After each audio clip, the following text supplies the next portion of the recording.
So here's a short review for our final exam, which will be this Wednesday. All right, so the final is a cumulative final. We're going to try to focus mostly on the more recent stuff that we've done, but you should go back and rewatch the midterm review video, which is on the same YouTube channel. All right, for the IR lab, you should be familiar with the four main sections of the IR. You should know where the NHs, OHs, and CHs show up, the CN and the CC triple bond, as well as all the double bonds where they show up. Review the worksheet that we did, that you submitted as a quiz assignment, and the slides that I presented that are also on Canvas. Expect similar types of problems for IR. It's pretty much going to be, can you recognize the difference between the functional groups? For the NMR lab, there's the three main components of the NMR. The chemical shift, what environment are the protons in, what are they attached to, what atoms might they be attached to, that kind of information. The integration information, that gets you the number of protons that those peaks are responsible for. And then the splitting pattern gives you that, n plus 1, what's it connected to for the number of peaks. You should review the slides that I presented in class. They're also on Canvas. And expect similar problems related to the ID of a compound by its NMR. Okay. And I posted a bunch of examples that we went through in class. So it would be a good idea for you to go through and review that, as well as the NMR lab report that you had done. So the hydration of 1-hexene, this is our first real reaction lab. You should understand the mechanism of the reaction as we covered it in class, and I will go over that on the next slide. For Organic Lab 2, the next semester of this class that you're going to take, all the labs are going to be reaction labs pretty much, and understanding the mechanism of each reaction is going to be a part of every lab. Parts of an experiment, any experiment that you should be able to identify, the reaction itself, what conditions does it run at, the quench of the reaction, how do we stop the reaction, is it necessary? Most of the times this involves adding water or adding acid or some way of quenching, stopping the reaction from moving forward. The extraction, how do we get it out of an aqueous phase, or do we extract it into an aqueous phase? But we're trying to remove it from one phase into another phase.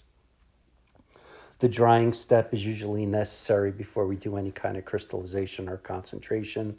We've used magnesium sulfate, which is MgSO4, and we've also used sodium sulfate, Na2SO4. These are both anhydrous solids, which are very good at taking water out of an organic solution. And the purification steps that we've talked about, we've gone through many methods, and crystallization is a method of isolation. You should also be familiar with that. Okay, so the hydration of hexene. So the first thing I'm going to do is I'm going to draw hexene. And we reacted it with sulfuric acid, and it was 85% sulfuric acid. And the product that we got from this reaction was the 2-hexanol. All right, so the first step is reacting with an acid. What we do is we react the alkene. The alkene is the nucleophile that does the attacking. And I draw the arrow to attack the electrophile.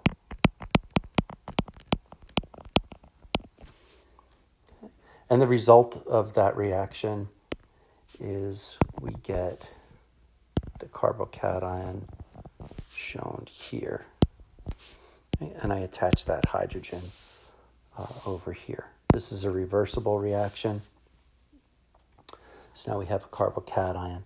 And the next step is the water, the small amount of water, the 15% of the solution that's water, can now react with the carbocation. So we have attack here, and here the water is the nucleophile. And the carbocation that we generated is the electrophile. Okay. And once that attacks, again, this is a reversible reaction. We wind up with this as an intermediate.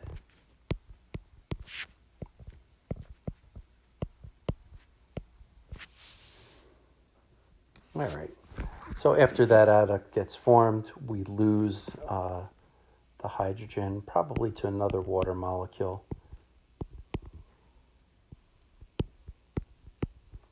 So the water acts as a nucleophile. It attacks the hydrogen, and it puts those electrons back on the oxygen. So this is the nucleophile. This is the electrophile. And what we wind up with is conversion to the alcohol. And we also wind up with H3O plus, which is really what we started with, the H plus, right? So this acid, the sulfuric acid, acts as a catalyst in this reaction.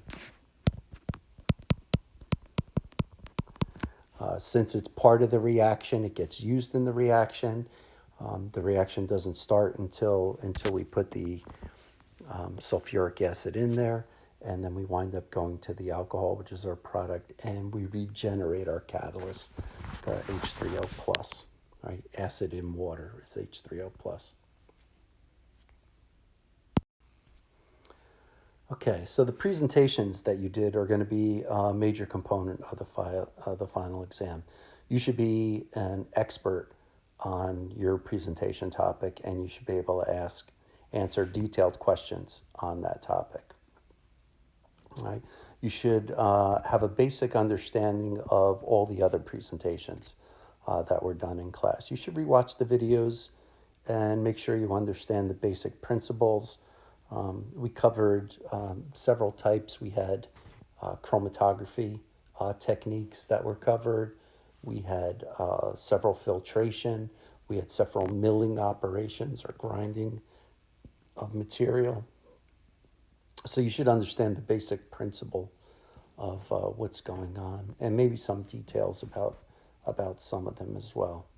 All the videos are posted on the YouTube channel, and the link I posted on Canvas for everybody. This has been a great semester. I wish you all the best of luck in the second half of this class and on the final. And we'll see you on Wednesday.